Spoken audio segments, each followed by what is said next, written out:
ना ते उम्र लिखा देवा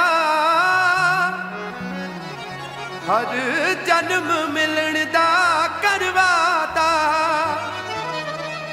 जे मैं फुल बन गई ते पऊ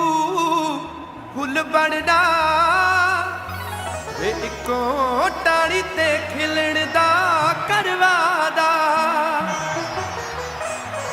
ओ मां दिन ते सूरज बनना पऊ ओ मां रात ते चन्ना चन बन जई वे तैनू दिल दी गल सुना देवा हर जन्म मिलन दा करवा